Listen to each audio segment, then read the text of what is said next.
다음 연사자는 한소원 하구님입니다. 침신대, 침신대, 침신대, 침신대. 잠시 연사하기 전 한 가지 부탁 안내 말씀드리겠습니다. 지금 저희가 급하게 장소 위치가 변경되었기 때문에 시간 관계상 구호 외치는 것은 생략해 달라는 그런 부탁이 있었습니다. 그래서 기자회견식으로 진행됨을 먼저 안내해 드리겠습니다. 안녕하십니까. 저는 한국침례신학대학교 신학과 4학년 한소원입니다. 제가 이 자리에 선 이유는 아직도 대한민국이 국가전복 사태의 위기에 있다는 것을 체감하지 못하시는 분들이 많으신 것 같아 이 자리를 빌어 심각성을 알리고자 서게 되었습니다. 많은 분들이 아시다시피 2022년 러시아와 우크라이나 두 국가 간 전쟁이 시작되었습니다. 그러나 러우 전쟁은 금방 사그러들지 않냐고 결국 북한군까지 참전하게 되면서 국제전으로 확장되게 되었습니다. 그리고 현재 중국은 대만에 선전포고를 하여 대만 침공 준비를 하고 있는 상황입니다. 이러한 불안정한 국제 정세를 보며 전 세계의 수많은 전문가들은 세계 3차 대전이 이미 시작되었다고 2023년부터 언급하였습니다. 이후 유럽에서도 세계대전을 준비하기 시작했는데 무엇보다 세계 2차 대전 이후 무장을 하지 않았던 독일마저 세계 3차 대전을 준비하기 위해 재무장을 하고 있다고 합니다.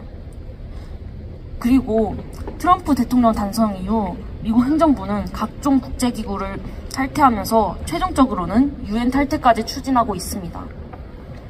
세계 패권국 유엔기구는 세계 1차, 2차 대전 이후 다시는 인류의 비극을 겪지 않기 위해 설립된 국제기구인데 세계 패권국인 미국이 유엔을 탈퇴하는 것은 곧 세계연합이라는 안전장치마저 무너진다는 것을 의미합니다.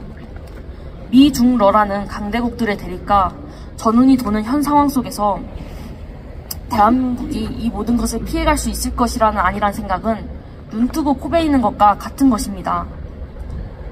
대한민국은 이미 1차, 2차 세계대전 당시 망국의 역사라는 쓰라린 기억을 가지고 있습니다.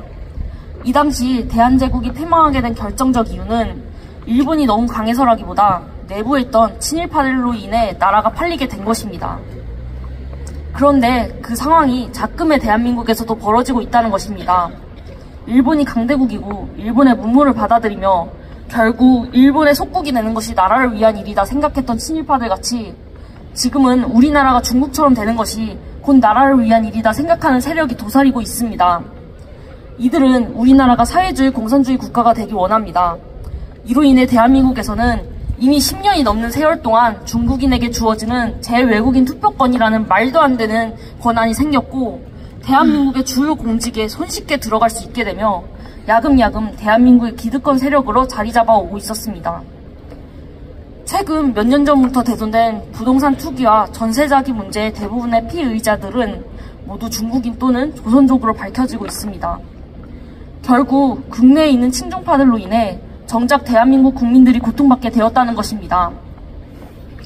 그리고 이들은 결국 정치마저 완전히 장악하여 대한민국의 공산화가 되도록 시도하고 있습니다. 그리고 한국교회 내에도 현 상황을 보면서 정교 분리를 가지고 교회가 정치에 과하게 치우치게 된다면 결국 타락하게 되고 역할을 제대로 수행하지 못하게 될 것이라 주장하는 분들이 계십니다. 그러나 오히려 교회는 정치의 폭정에 침묵할 때 무너지고 타락하게 되었습니다. 세계사적으로 보면 정부의 잘못된 정책과 민주에 침묵할 때마다 정치는 종교를 이용하였고 자신의 입맛에 따라 종교를 들먹이며 합리화해왔습니다.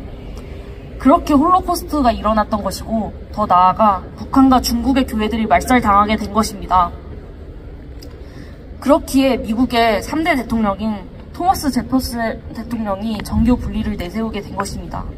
즉 정교 분리는 교회의 정치 참여를 제한하는 것이 아닌 정치가 교회를 이용하는 것을 막기 위해 교회가 교회의 목소리를 낼 수 있도록 보호하기 위해 만들어진 제도입니다. 그렇기에 진정으로 정교 분리의 원칙을 지킨다면 오히려 교회가 더욱 침묵해서는 안 된다는 것을 말씀드리고 싶습니다. 감사합니다.